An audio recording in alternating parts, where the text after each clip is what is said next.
মুসলিম কাকে বলে? মুসলিমের সবচেয়ে সেরা এক্সাম্পল আল্লাহ পাক কোরআনে যেগুলো দিয়েছেন তারা হচ্ছেন নবীগণ। তারা কারা? এবং সর্বশ্রেষ্ঠ নবীকে মুহাম্মদ রাসূলুল্লাহ সাল্লাল্লাহু আলাইহি ওয়াসাল্লাম। সেই সর্বশ্রেষ্ঠ নবী মুহাম্মদ সাল্লাল্লাহু আলাইহি ওয়াসাল্লামকে আল্লাহ পাক একজন নবীর দৃষ্টান্ত দিয়ে মুসলিম হওয়ার কথা বলছেন, আর মুসলিম হওয়ার উৎসাহ দিচ্ছেন। কিভাবে? সেই নবীর নাম হচ্ছে ইব্রাহিম আলাইহিস সালাম। আল্লাহ পাক সূরা বাকারা পুরো দেখবেন, শুরুর দিকে আছে, প্রথম পারার একদম শেষের দিকে। আল্লাহ পাক বলছেন, বা'দা আউযু বিল্লাহি মিনাশ শাইতানির রাজীম, ইয ক্বালা লাহু রাব্বুহু আসলিম। হে নবী মুহাম্মদ সাল্লাল্লাহু আলাইহি ওয়াসাল্লাম, যখনই আমি আল্লাহ ইব্রাহিমকে বলেছিলাম আত্মসমর্পণ করো, বুঝুন কথাটা, যখনই আমি আল্লাহ ইব্রাহিমকে বলেছিলাম আত্মসমর্পণ করো, ক্বালা, ইব্রাহিম বলেছিল আলাইহিস সালাম, আসলামতু লিরাব্বিল আলামিন, আমি জগৎ সমূহের প্রতিপালকের নিকটে কি করলাম? আত্মসমর্পণ করলাম। এটা কেমন ছিল আত্মসমর্পণ? আল্লাহ পাক বলেছেন, তোমার স্ত্রী এবং সন্তানকে রেখে আসো। কোথায়? কোথায়? জনমানব শূন্য জায়গায়। তখন কাবা ঘর নির্মাণ হয় নাই, সেখানে খাবারও নাই, পানিও নাই। ইব্রাহিম আলাইহিস সালামকে বলেছিলেন যে আল্লাহ, আপনার এই আদেশের পিছনে যুক্তি কি, দর্শন কি, বিজ্ঞান কি? বলেন তো দেখি। ইব্রাহিম আলাইহিস সালাম কি আঙ্গুল তুলেছিলেন আল্লাহ পাকের আদেশের উপরে? এটা হলো মুসলিম। বলেছেন সন্তান বড় হয়েছে, ফালাম্মা বালাগা মাআহু সাইয়া, যখন বাচ্চা দৌড়াদৌড়ি করতে শিখলো, মানে দৌড় দিতে শিখলো বাবার সাথে, তখন তিনি বলছেন, ক্বাল ইয়া বুনাই, হে আমার সন্তান, ইন্নী আরা ফিল মানামি আন্নী আযবাহুক, আমি স্বপ্নে দেখেছি আমি তোমাকে জবাই করছি। ফানজুর মাযা তারা, তোমার কি রায় আমাকে বলো। সন্তান ইসমাঈল বলছেন, ইয়া বাতি, হে আমার বাবা, ইফআল মা তুমার, আপনাকে যে আদেশ করা হয়েছে আপনি তাই করুন। সাতাজিদুনি ইনশাআল্লাহু মিনাস সাবিরিন, ইনশাআল্লাহ আপনি আমাকে ধৈর্যশীল পাবেন। এই যে বাবা ছেলে, এটা হলো মুসলিম, এটা হলো ইসলাম। ইয ক্বালা লাহু রাব্বুহু আসলিম, আল্লাহ যখন তাকে বলেছেন আত্মসমর্পণ করো, ব্যাস তিনি বিনা বাক্য ব্যয়ে আল্লাহ পাকের হুকুমের সামনে মাথা পেতে দিয়েছেন। এর নাম হলো কি? এখন বলেন, এই মানদণ্ডে আমরা কতজন মুসলিম আছি এখন? নামাজের বৈজ্ঞানিক ব্যাখ্যা খোঁজে মানুষ এখন, রোজার বৈজ্ঞানিক ব্যাখ্যা খোঁজে, যাকাতের অর্থনৈতিক ব্যাখ্যা খুঁজি। ব্যাখ্যা তো আছে, আছে না নাই? এই ব্যাখ্যা আমার না জানলেও চলবে। ব্যাখ্যা আছে, ব্যাখ্যা মিলতে পারে, আবার আমার মানে সংকীর্ণ বুদ্ধিতে নাও আসতে পারে। তো আল্লাহ পাক হুকুম করেছেন, বাস যথেষ্ট আমার জন্য। আল্লাহ পাক হুকুম করেছেন তাওহীদ শিখতে হবে, শিখবো। আল্লাহ হুকুম করেছেন 5 ওয়াক্ত সালাত পড়তে হবে, পড়তে হবে। আল্লাহ পাক হুকুম করেছেন যদি আমাদের নেশাব পরিমাণ সম্পদ হয় যাকাত দিতে হবে, বাস দিতে হবে। আল্লাহ পাক মা বোনদেরকে হুকুম করেছেন বালেগা হয়ে গেলে কি করবে? বালেগা হওয়ার আগেও পর্দা করার সিস্টেম আছে, মানে চর্চা করতে হবে। মা বোনদেরকে পর্দা করতে বলেছেন, বাস পর্দা করতে হবে। আল্লাহ পাক বলেছেন সামর্থ্য হয়ে গেলে হজ করো। আল্লাহ পাক আমাকে আপনাদের সবাইকে হজ করার তৌফিক দান করুন, হজ করবে। আল্লাহ পাক বলেছেন যেখানে জুলুম হচ্ছে একে প্রতিহত করো, করতে হবে। প্রতিহত করার অর্থ এই নয়। প্রতিহত করার অর্থ কি? প্রতিহত করার কয়েকটা অর্থ থাকে।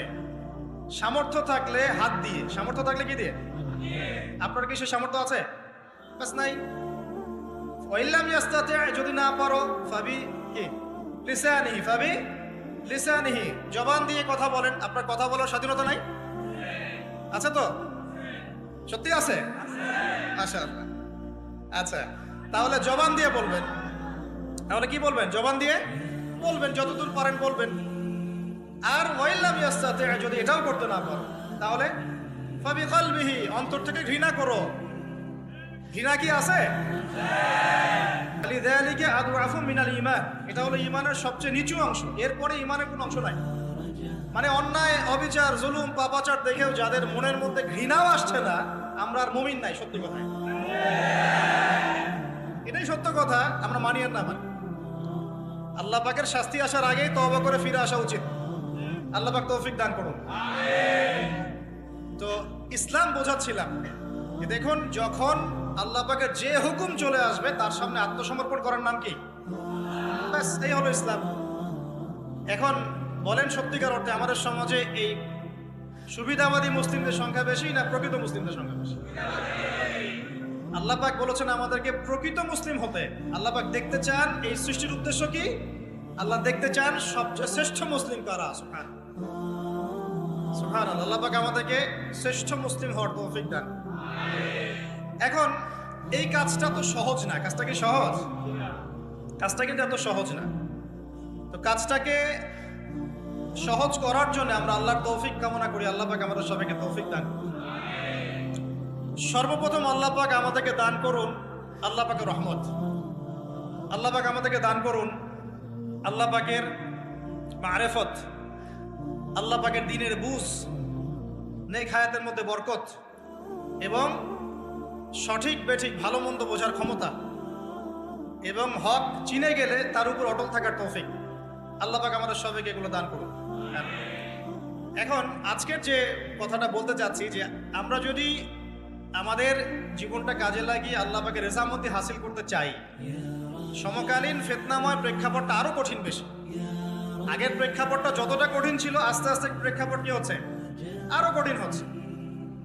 যেমন পুরো বিশ্বের ক্ষমতা একসময় মুসলিমদের হাতে ছিল, এখন আছে কি? পুরো বিশ্বের অর্থনৈতিক চালিকা শক্তি একসময় মুসলিমদের হাতে ছিল, এখন কি আছে? পুরো বিশ্বের আপনার বিজ্ঞান প্রযুক্তি বলেন, সামরিক বিষয়গুলো বলেন, সেনাবাহিনী বলেন, হ্যাঁ, রাষ্ট্রীয় কাঠামো বলেন, খেলাফা বলেন, যত বড় বড় কথা শব্দগুলো, এগুলো একসময় মুসলিমদের হাতে ছিল। কাদের হাতে ছিল? এখন কি পুরো বিশ্বের কন্ট্রোল মুসলিমদের হাতে আছে? পুরো বিশ্বের অর্থনৈতিক কন্ট্রোল আছে? পুরো বিশ্বের পলিটিক্যাল কন্ট্রোল, পুরো বিশ্বের এই যে বড় বড় অস্ত্রশস্ত্রগুলো মুসলিমদের হাতে আছে? মিডিয়াগুলা, প্রযুক্তি। তো এখন প্রেক্ষাপট তাহলে আরো বেশি জটিল। তার উপরে আবার সামাজিক ফিতনা আছে, বেপর্দার ফিতনা আছে, সমকামিতা আছে, পর্নোগ্রাফি আছে, জুয়া আছে, কিশোর গ্যাং আছে, মাদকাসক্তের সয়লাভ আছে, বেপর্দা নারীদের সয়লাভ আছে, আছে না? মিডিয়ার প্রোপাগান্ডা আছে, জুলুম আছে, কত কি আছে। এই সব কিছু মিলায় এই যুগে তো চলা আরো কঠিন কিনা? এই যুগে চ্যালেঞ্জটা আরো কঠিন কিনা? এজন্যই এরকম একটা যুগের কথা বলে নবী সাল্লাল্লাহু আলাইহি ওয়াসাল্লাম সুসংবাদ দিয়েছেন আমাদের। কি সুসংবাদ? নবীজি বলছেন, ইন্না মিন ওয়ারাকুম জামানা সাবরিন, বলেন সাল্লাল্লাহু আলাইহি ওয়াসাল্লাম, তোমাদের সামনে একটা কঠিন সময় আসছে, কঠিন সময়। উদাহরণ দিতে গিয়ে নবীজি বলছেন সময়টা এমন কঠিন যে হাতের মধ্যে আগুন ধরাটা যতটা কঠিন, হাতে ঈমান ধরে রাখা অত কঠিন হবে। আগুন ধরা কঠিন না সহজ?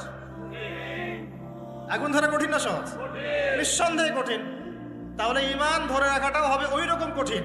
তার মানে বুঝতে পারছি এখন আমরা যারা ঈমান নিয়ে চলাফেরা করার দাবি করছি কিন্তু ওই রকম হিট ফিল করছি না, তাহলে ঈমানেও সমস্যা নাকি? আচ্ছা, নবীজি বলছে সুসংবাদ হচ্ছে ওই জামানাতে যদি তোমরা আমার সুন্নতের উপরে অটল থাকতে পারো, ভালো করে শোনেন দিনী ভাইরা, ওইরকম ফিতনাময় পরিবেশে কঠিন জামানায় যদি তোমরা আমার সুন্নত, আমার আদর্শের উপরে অটল থাকতে পারো, আল্লাহ পাক তোমাদেরকে 50 জন শহীদ সাহাবীর নেকি দিবে।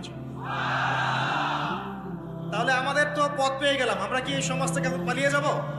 না, এখানে থেকেই পরিবর্তনের চেষ্টা করবো। কোনটা? ব্যাস, আমাদের কাজও পেয়ে গেলাম। এখন এই পুরো কাজ, নিজে আমল করা, দিন শেখা, পরিবার, সমাজ, দিনের দাওয়াত, এই সব কিছুকে একসাথে রেখে, সামনে রেখে মোটামুটি ভাবে 5টা কাজ আমাদেরকে করতে হবে। রাজি আছেন ইনশাআল্লাহ? কয়টা কাজ করবো ভাই? আসলে বললে অনেক বলা যায়, কিন্তু এতগুলো আপনি মনে রাখতে পারবেন না। আর আমি একটা জিনিস আপনাদেরকে বলে দেই যে একদিনের ওয়াজ মাহফিল দিয়ে দিন কায়েম হবে না। কথা বুঝতে পারছেন? এই যে ওয়াজ হলো, আয়োজন হলো, আপনারা আসলেন, লেকচার শুনলেন, আমি আসলাম 8 ঘন্টা জার্নি করে, আবার 8 ঘন্টা জার্নি করে গেলাম, 1-1.5 ঘন্টা আলোচনা করলাম, এটাই সব কিছু না।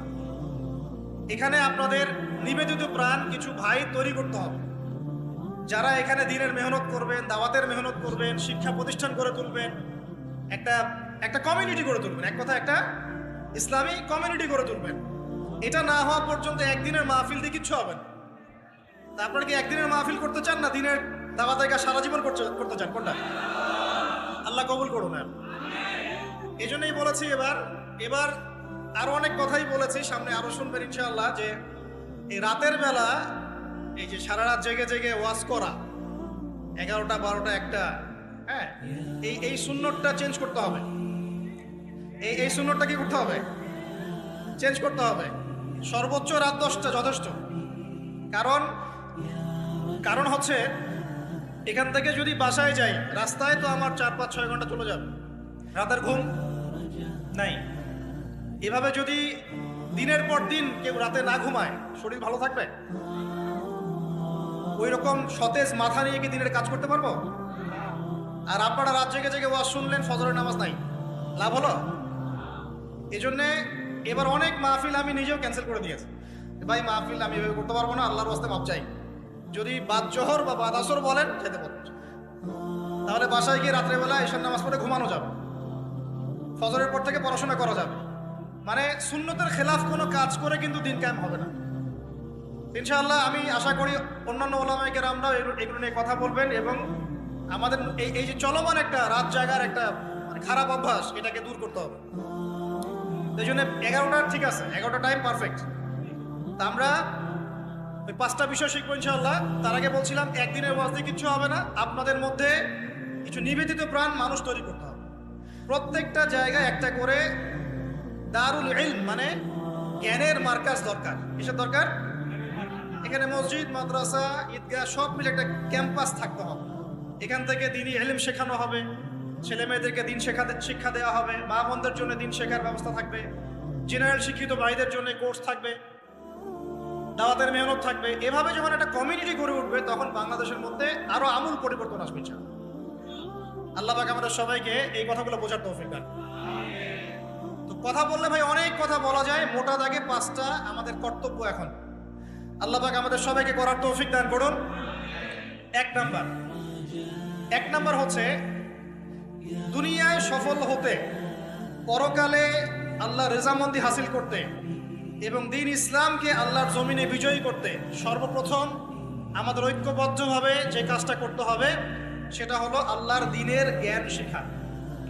আল্লাহর দ্বীনের ইলম অর্জন করা। একদম মুখস্থ করে নেন আজকের লেকচার। কি অর্জন করা? ইলম অর্জন করা, দ্বীনি ইলম অর্জন।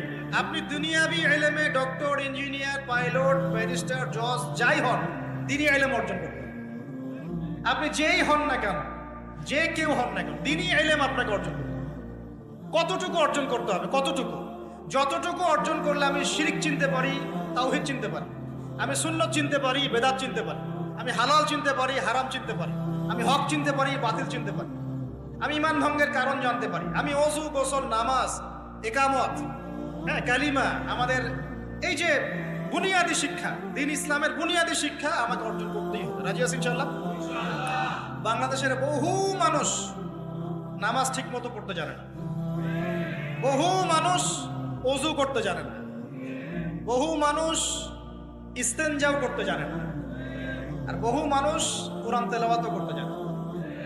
কোরআন তেলাওয়াত বিশুদ্ধ করে না শিখলে আপনি আযান দিতে পারবেন না, ইকামত দিতে পারবেন না। আপনি নামাজে দাঁড়িয়ে আল্লাহু আকবার বলে সানা পড়তে, সূরা ফাতিহা পড়তে, আরেকটা সূরা মেলাতে, রুকুর তাসবিহ, সিজদার তাসবিহ, তাশাহুদ, দুরুদ, মাসুরা এগুলো শুদ্ধ করে পড়তে পারবেন। আর শুদ্ধ করে যদি না পড়েন অর্থ বিকৃত হয়ে যাবে প্রচুর। মানে আমরা তো নামাজকে কি যে বানিয়ে ফেলেছি, আল্লাহ মাফ করুন, সুবহানাল্লাহ। মানে নতুন নতুন কত শব্দ বের করে ফেলেছি নামাজের মধ্যে। একটু অর্থের পার্থক্যের কারণে ঈমান কুফরের মতো অবস্থা চলে আসতে পারে। বিশুদ্ধ করে তাজবিদ সহকারে কোরআন তেলাওয়াত করা শিখতে হবে প্রথমে। আপনি মাদ্রাসায় যেতে হলে যাবেন, বক্তব্যে যেতে হলে যাবেন, প্রয়োজনে টিচারকে বাসায় নিয়ে এসে যদি পড়তে পারেন পড়েন, যেভাবে হোক আপনাকে কোরআন তেলাওয়াত শিখতে হবে। আল্লাহ পাক তৌফিক দান। আমরা নামাজের মধ্যে বলছি আলহামদুলিল্লাহ, আলহামদুলিল্লাহ রাব্বিল আলামিন।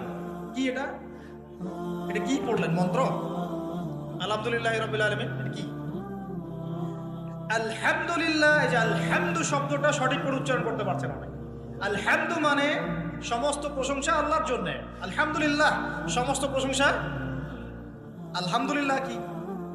আলহামদুলিল্লাহ মানে সমস্ত নিন্দা আল্লাহর জন্য। নাউযুবিল্লাহ। আমার কথা কি বিশ্বাস করছেন না? ওলামায়ে কেরামকে জিজ্ঞাসা করেন। কুল হু আল্লাহু আহাদ এটা কি? কুল হু আল্লাহু আহাদ মানে কি? তো কুল মানে খাও, কুল মানে কি? কুল হুয়াল্লাহু আহাদ, বলুন তিনি আল্লাহ এক। শব্দের অর্থ আছে তো?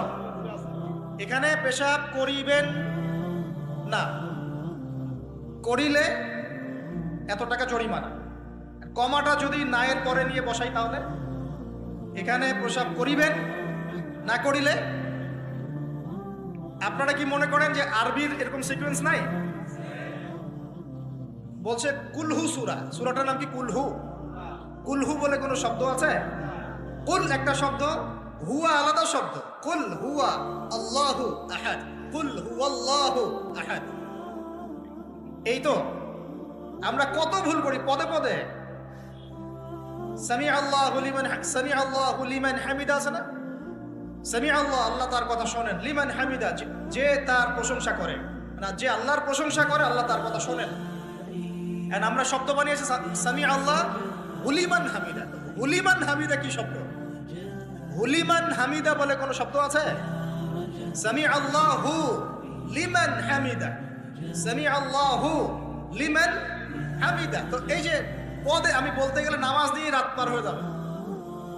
পদে পদে পদে পদে আল্লাহু আকবার শব্দটা আল্লাহু আকবার, আল্লাহু আকবার বানিয়ে দেয়। আকবার, আকবার মানে কি? অনেকের আজান শুনে মনে হয় যে গিয়ে একটা পিটন লাগাই দিয়ে, একামত শুনলে মনে হয় যে একটা পিটন লাগাই দেয়। কাতকা মাতি সালা, কাতকা মাতি সালা, এটা আবার কি? এগুলো কি মানে এই যে এগুলো কেন হচ্ছে জানেন? একটাই কারণে, কারণ বিশুদ্ধ করে আমরা কুরআনুল কারীম তেলাওয়াত করা শিখছি না। তো দিন কায়েম করবে, দাওয়াতের কাজ, মেহনত, জিহাদ, ইকামত দিন, কত বড় বড় কথা। আজ বেসিক এই কোরআন তেলাওয়াত করা শেখার নাম নাই। আমরা ইয়াংদের মধ্যে একটা সমস্যা দেখছি এখন, ফ্যান্টাসি। ফ্যান্টাসি ফ্যান্টাসি মানে আগে হয়তো মানে বিপথে ছিল, হেদায়েত পেয়েছে, ইসলামের দিকে এসেছে। এখন অনেক বড় বড় স্বপ্ন, মাশাআল্লাহ, স্বপ্ন দেখা ভালো, বড় বড় স্বপ্ন, বড় বড় ইচ্ছা। অনলাইনে বসে গরম করে ফেলছে একদম, ফেসবুক গরম, ইউটিউব গরম, হ্যাঁ, ব্লগ দিয়ে ভর্তি গরম। কিন্তু বেসিক যে কোরআন তেলাওয়াতটা করা শিখবে সেটা ঠিক নেই। 3 মাস কোরআনটা তেলাওয়াত করা শিখবে একজন আলেমের কাছে নাই। একটা কোর্স লঞ্চ করে দেন 6 মাস, 6 মাস ক্লাস করবে না, প্রথমে 1 মাস ক্লাস করে পরে এটা নাই, 5 মাস নাই। এইভাবে ভাই দিনের হয়তো সামান্য কিছু খেদমত হতে পারে, সামগ্রিক পরিসরে ইসলাম বিজয়ী হবে না। এক কথায় আমরা যদি এই যুগের আবু বকর, ওমর, ওসমান, আলী রাদিয়াল্লাহু আনহুম আজমাইন হতে না পারি, তাহলে এই যুগের সেই ইসলামী খেলাফত বাস্তবায়িত হবে না। এটা হলো মূল কথা। এই পথের প্রথম কাজটাই হচ্ছে দ্বীনি ইলম অর্জন করা। ইলম অর্জন করাটা আপনার জন্য কি? নফল, মুস্তাহাব, সুন্নত না ফরজ? এটা কে বলেছেন?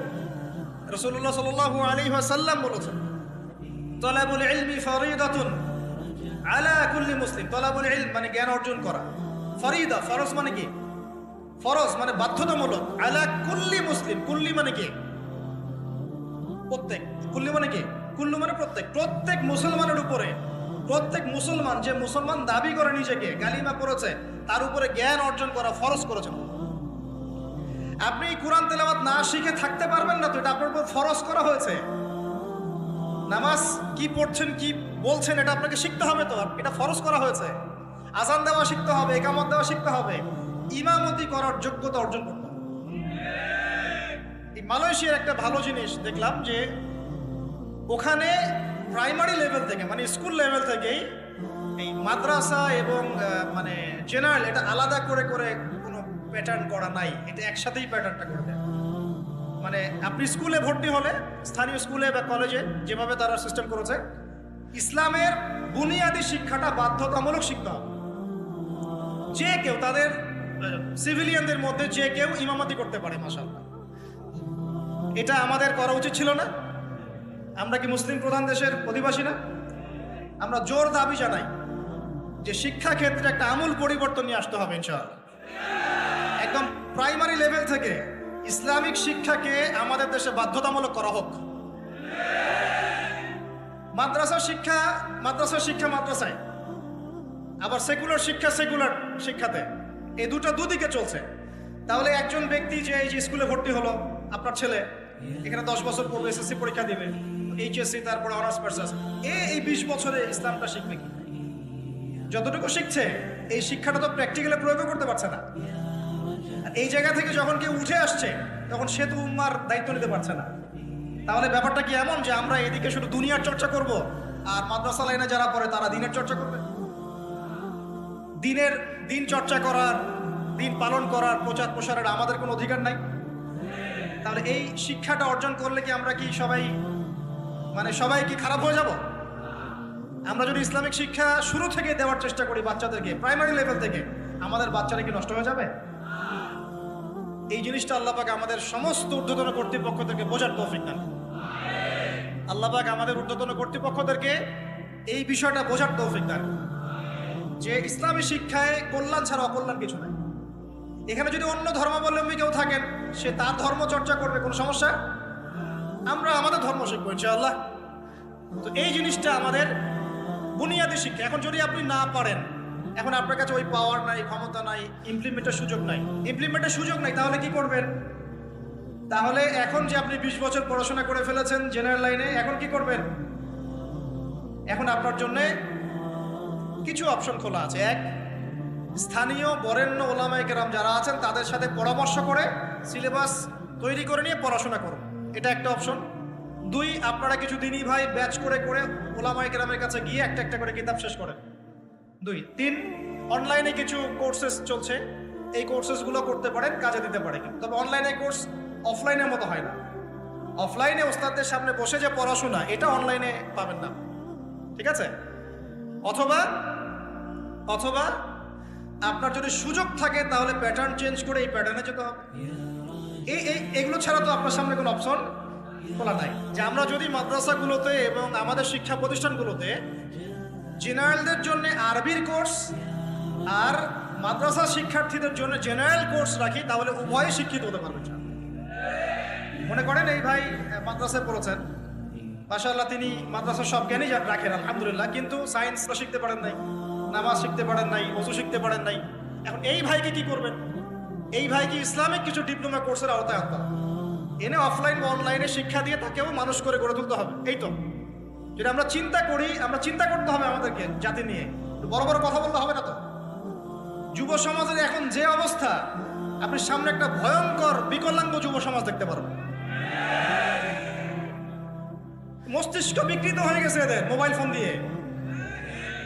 মোবাইল ফোন, পর্নোগ্রাফি, মেয়েদের ফিতনা, হারাম অ্যাফেয়ার্স, মাদক, জুয়া, টিকটক, এই করতে করতে এদের মস্তিষ্কের সুস্থতা নষ্ট হয়ে গেছে। আল্লাহর কসম করে বলছি, এরা সুস্থ না।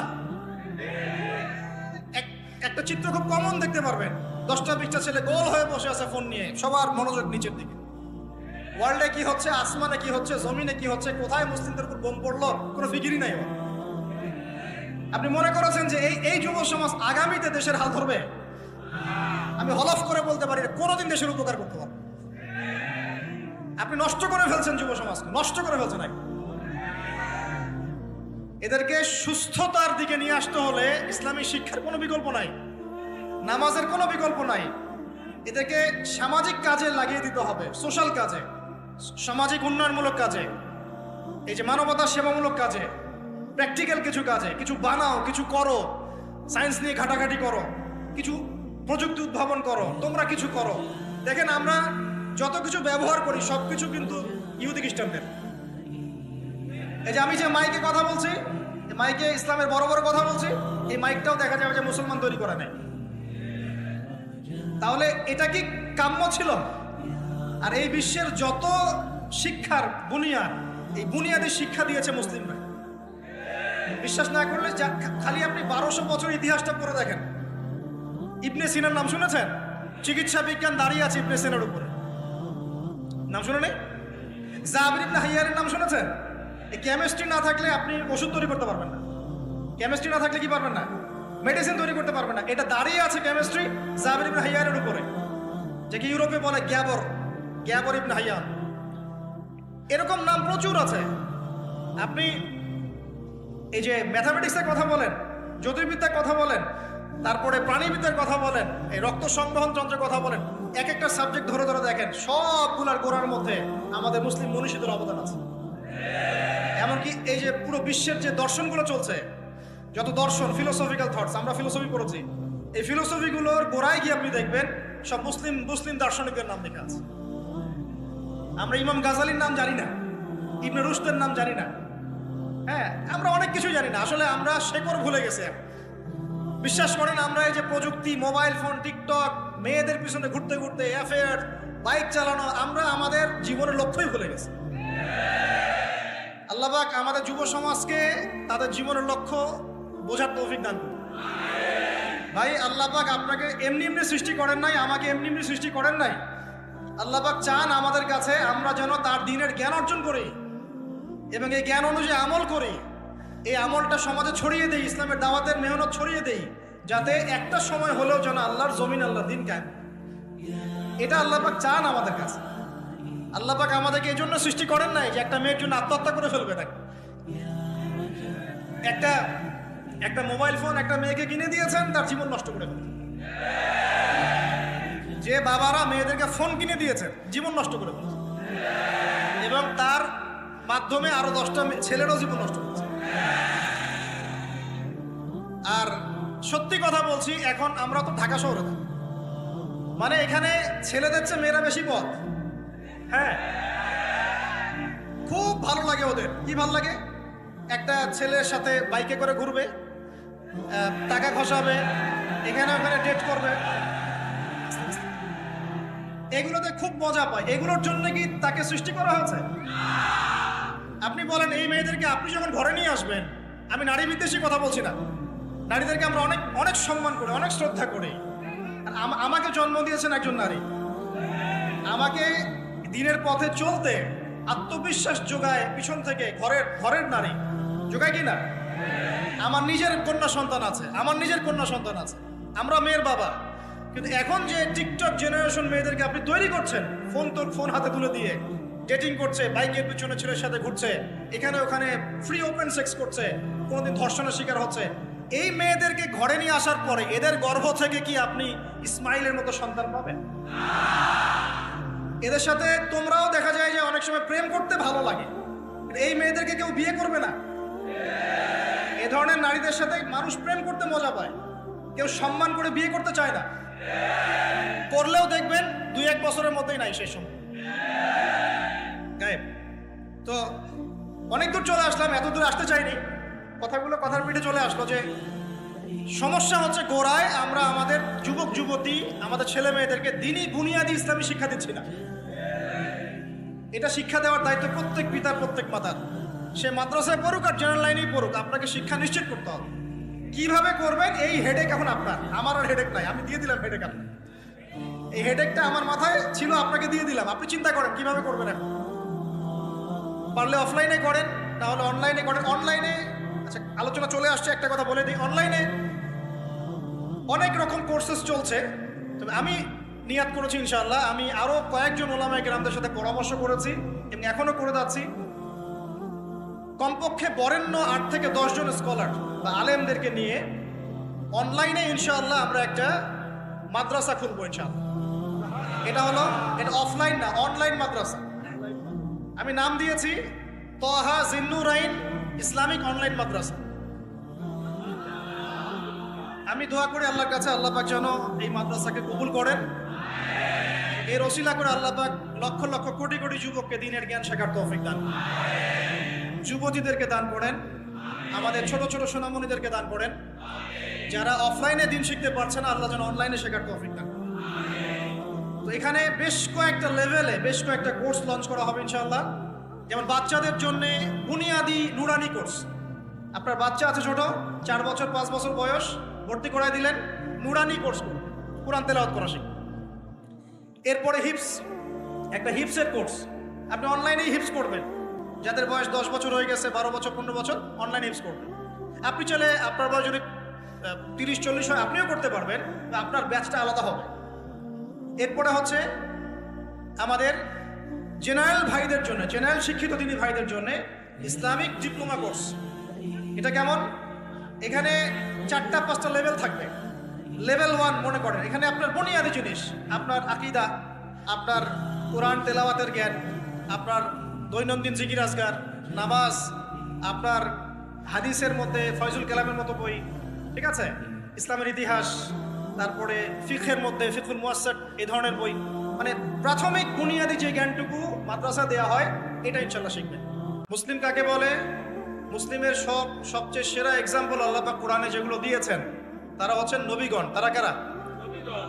এবং সর্বশ্রেষ্ঠ নবীকে মুহাম্মদ রাসূলুল্লাহ সাল্লাল্লাহু আলাইহি ওয়াসাল্লাম। সেই সর্বশ্রেষ্ঠ নবী মুহাম্মদ সাল্লাল্লাহু আলাইহি ওয়াসাল্লামকে আল্লাহ পাক একজন নবীর দৃষ্টান্ত দিয়ে মুসলিম হওয়ার কথা বলছেন, আর মুসলিম হওয়ার উৎসাহ দিচ্ছেন। কিভাবে?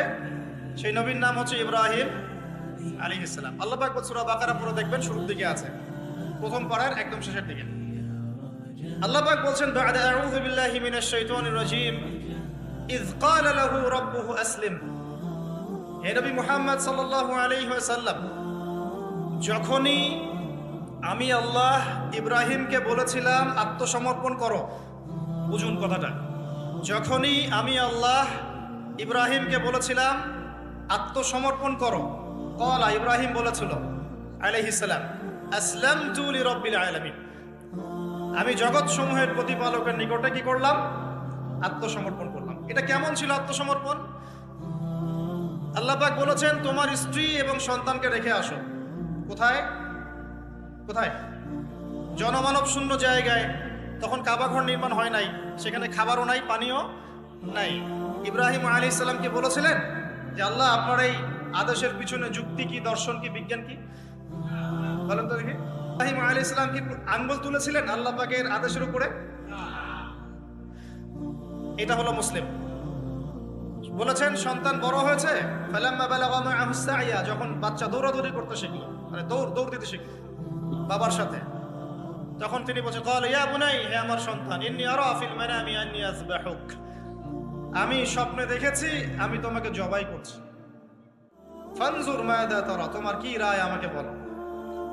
সন্তান ইসমাঈল বলছেন, ইয়া বাতি, হে আমার বাবা, ইফআল মা তুমার, আপনাকে যে আদেশ করা হয়েছে আপনি তাই করুন। সাতাজিদুনি ইনশাআল্লাহু মিনাস সাবিরিন, ইনশাআল্লাহ আপনি আমাকে ধৈর্যশীল পাবেন। এই যে বাবা ছেলে, এটা হলো মুসলিম, এটা হলো ইসলাম। ইয ক্বালা লাহু রাব্বুহু আসলিম, আল্লাহ যখন তাকে বলেছেন আত্মসমর্পণ করো, ব্যাস তিনি বিনা বাক্য ব্যয়ে আল্লাহ পাকের হুকুমের সামনে মাথা পেতে দিয়েছেন। এর নাম হলো কি? এখন বলেন, এই মানদণ্ডে আমরা কতজন মুসলিম আছি এখন? নামাজের বৈজ্ঞানিক ব্যাখ্যা খোঁজে মানুষ এখন, রোজার বৈজ্ঞানিক ব্যাখ্যা খোঁজে, যাকাতের অর্থনৈতিক ব্যাখ্যা খুঁজি। ব্যাখ্যা তো আছে, আছে না নাই? এই ব্যাখ্যা আমার না জানলেও চলবে।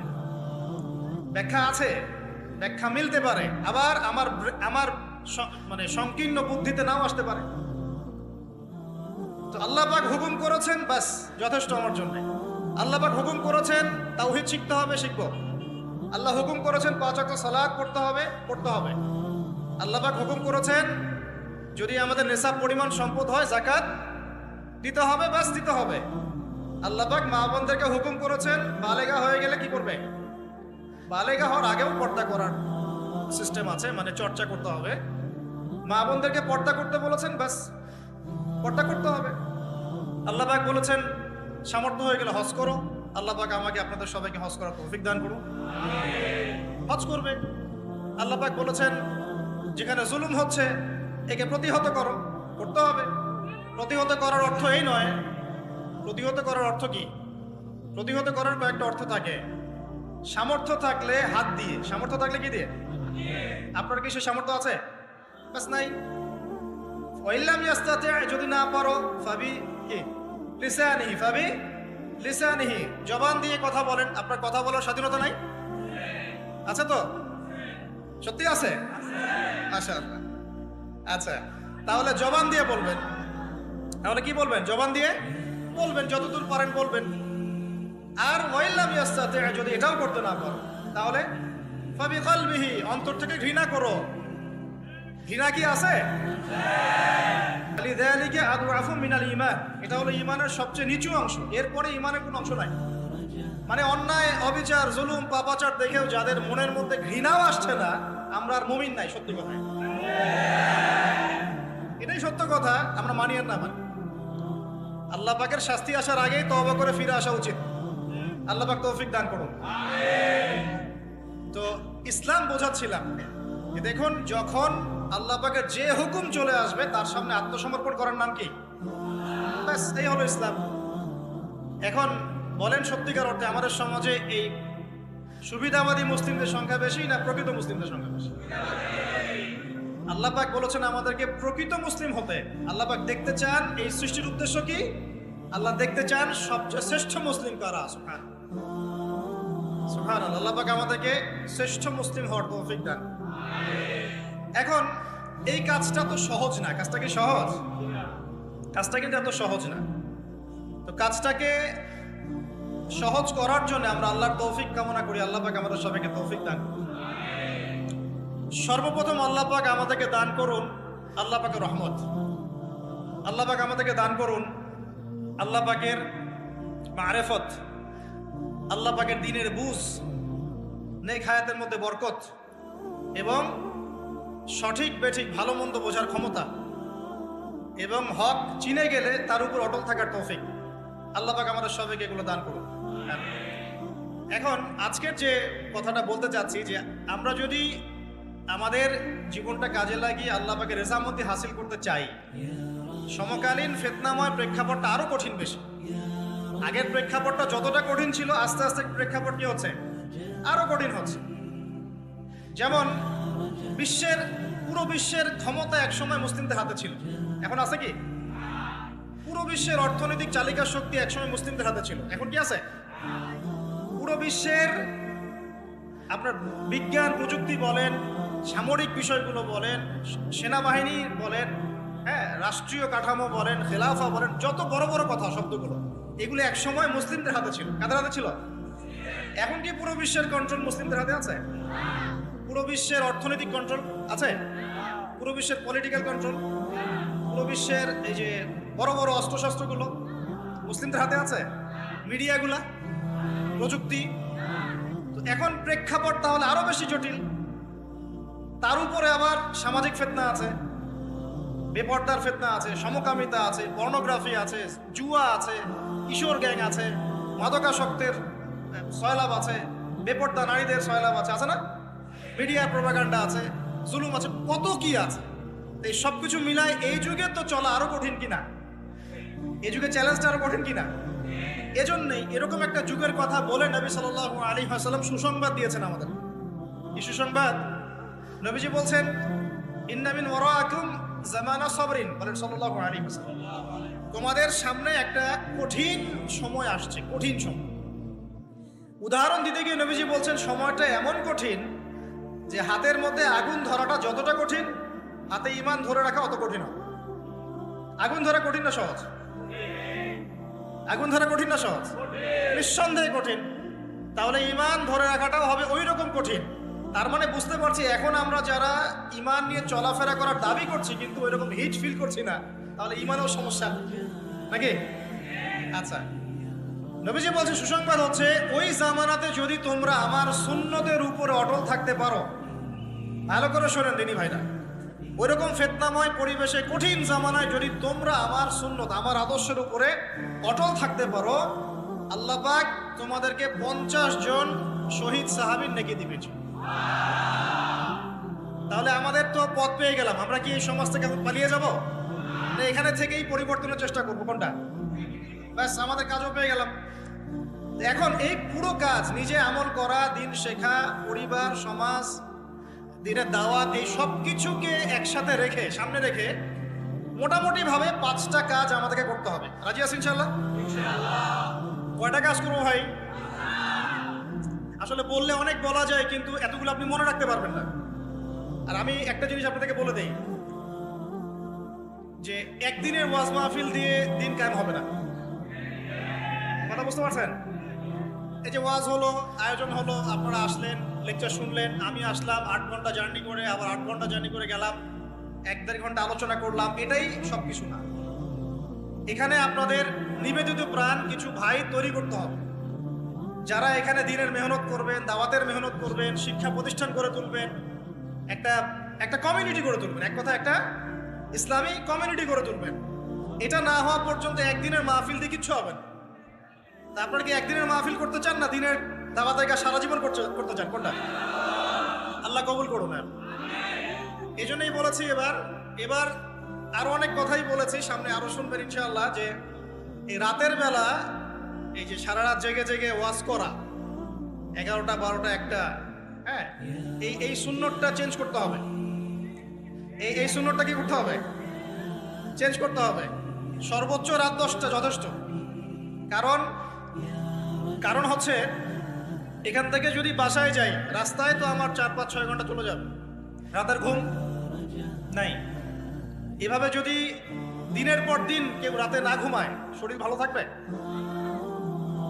ওই রকম সতেজ মাথা নিয়ে কি দিনের কাজ করতে পারবো? আর আপনারা রাত জেগে জেগে ওয়াজ শুনলেন, ফজরের নামাজ নাই, লাভ হলো? এজন্যে এবার অনেক মাহফিল আমি নিজেও ক্যান্সেল করে দিয়েছি।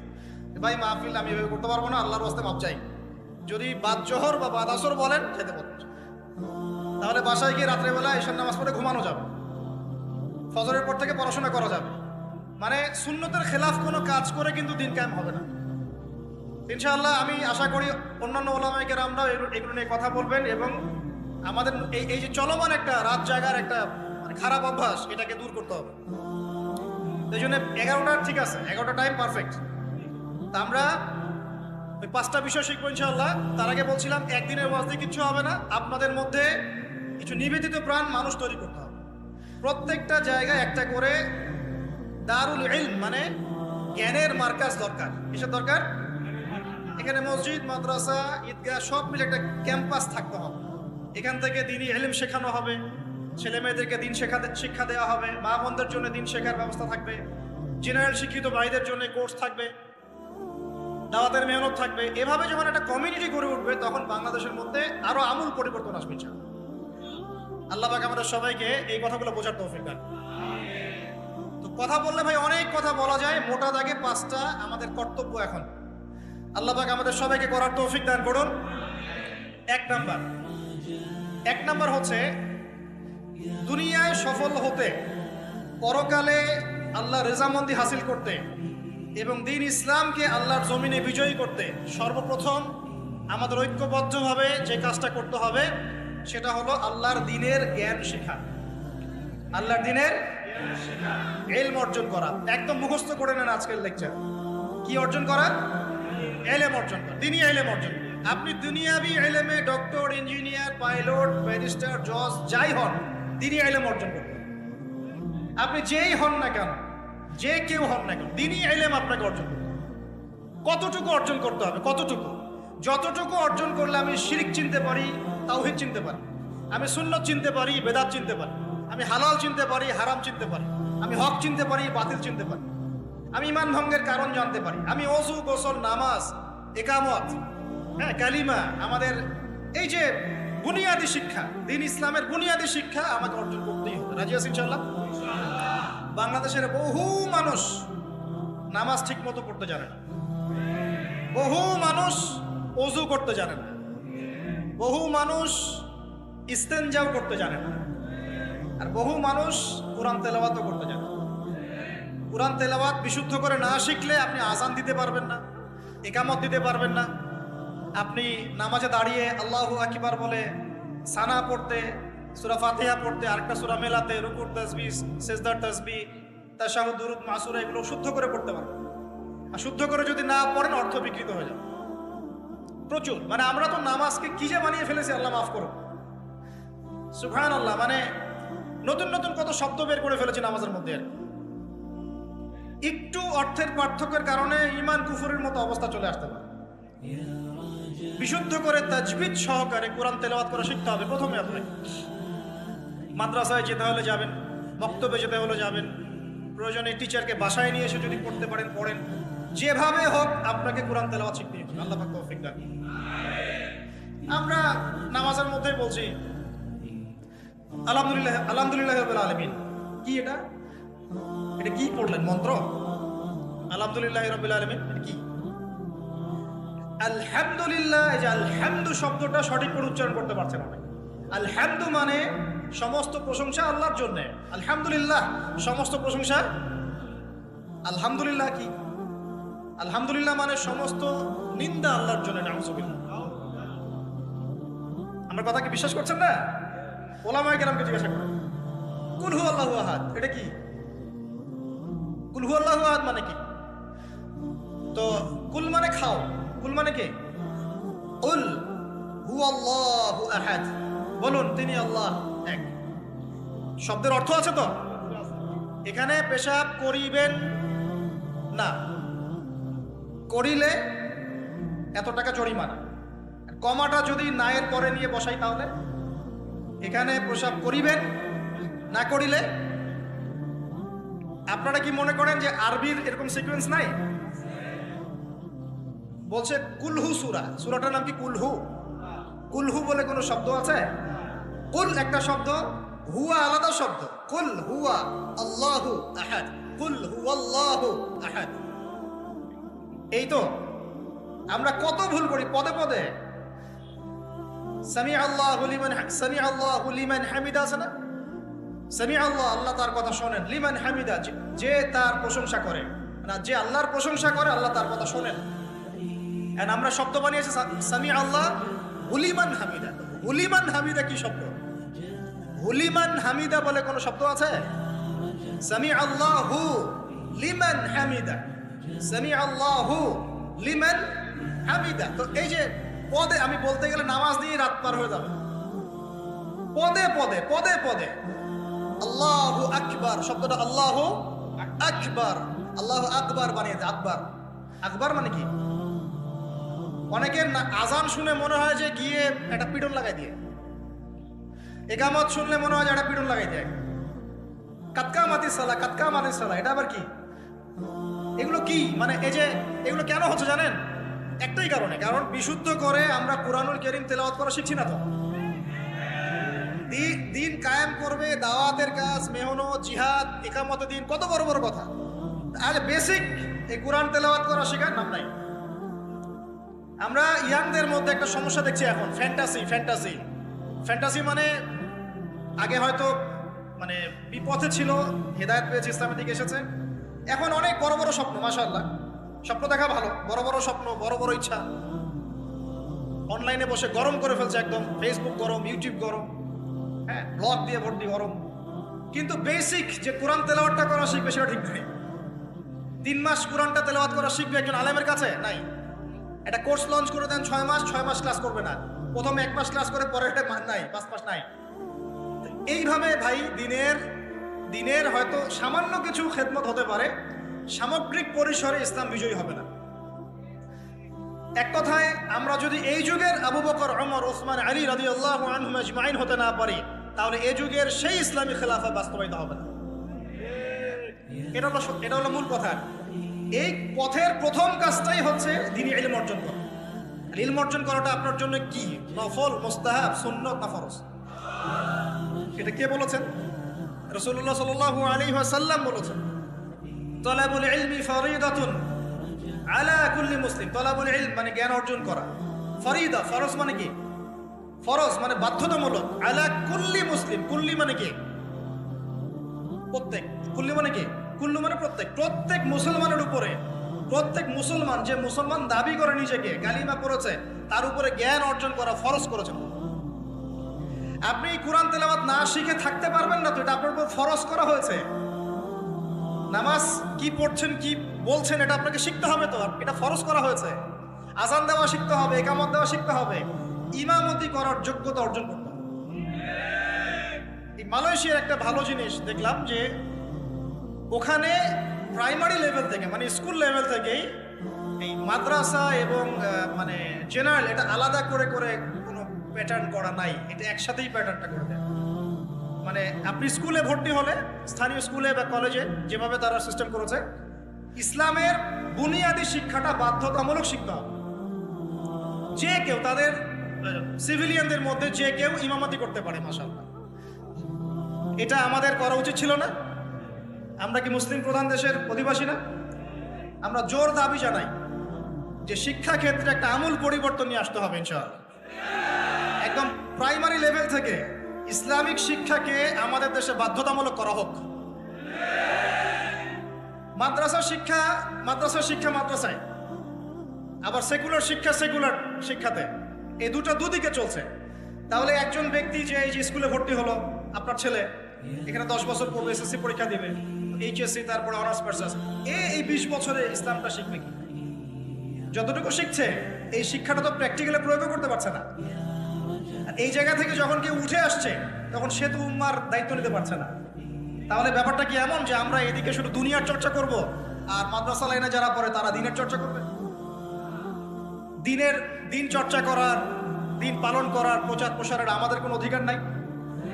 তাহলে এই শিক্ষাটা অর্জন করলে কি আমরা কি সবাই কি খারাপ হয়ে যাব? আমরা যদি ইসলামিক শিক্ষা শুরু থেকে দেওয়ার চেষ্টা করি বাচ্চাদেরকে, প্রাইমারি লেভেল থেকে, আমাদের বাচ্চারা কি নষ্ট হয়ে যাবে? এই জিনিসটা আল্লাহ পাক আমাদের সমস্ত ঊর্ধ্বতন কর্তৃপক্ষদেরকে বোঝার তৌফিক দান। আল্লাহ পাক আমাদের ঊর্ধ্বতন কর্তৃপক্ষদেরকে এই বিষয়টা বোঝার তৌফিক দান যে ইসলামী শিক্ষায় কল্যাণ ছাড়া অকল্যাণ কিছু নাই। এখানে যদি অন্য ধর্মাবলম্বী কেউ থাকেন, সে তার ধর্ম চর্চা করবে, কোনো সমস্যা? আমরা আমাদের ধর্ম শিখবো ইনশাআল্লাহ। তো এই জিনিসটা আমাদের বুনিয়াদী শিক্ষা। এখন যদি আপনি না পারেন, এখন আপনার কাছে ওই পাওয়ার নাই, ক্ষমতা নাই, ইমপ্লিমেন্টের সুযোগ নাই, তাহলে কি করবেন? তাহলে এখন যে আপনি 20 বছর পড়াশোনা করে ফেলেছেন জেনারেল লাইনে, এখন কি করবেন? এখন আপনার জন্য কিছু অপশন খোলা আছে। এক, স্থানীয় বরেণ্য ওলামায়ে কেরাম যারা আছেন তাদের সাথে পরামর্শ করে সিলেবাস তৈরি করে নিয়ে পড়াশোনা করুন, এটা একটা অপশন। 2, আপনারা কিছু দিনী ভাই ব্যাচ করে ওলামায়ে কেরামের কাছে গিয়ে একটা করে কিতাব শেষ করেন। 2, 3, অনলাইনে কিছু কোর্সেস চলছে, এই কোর্সেসগুলো করতে পারেন, কাজে দিতে পারে। তবে অনলাইনে কোর্স অফলাইনের মতো হয় না। অফলাইনে ওস্তাদদের সামনে বসে যে পড়াশোনা, এটা অনলাইনে পাবেন না, ঠিক আছে? অথবা আপনার যদি সুযোগ থাকে তাহলে প্যাটার্ন চেঞ্জ করে এই প্যাটার্নে যেতে হবে। এগুলো ছাড়া তো আপনার সামনে কোনো অপশন খোলা নাই। যে আমরা যদি মাদ্রাসাগুলোতে এবং আমাদের শিক্ষা প্রতিষ্ঠানগুলোতে জেনারেলদের জন্য আরবির কোর্স আর মাদ্রাসা শিক্ষার্থীদের জন্য জেনারেল কোর্স রাখি, তাহলে উভয়ে শিক্ষিত হতে পারবে।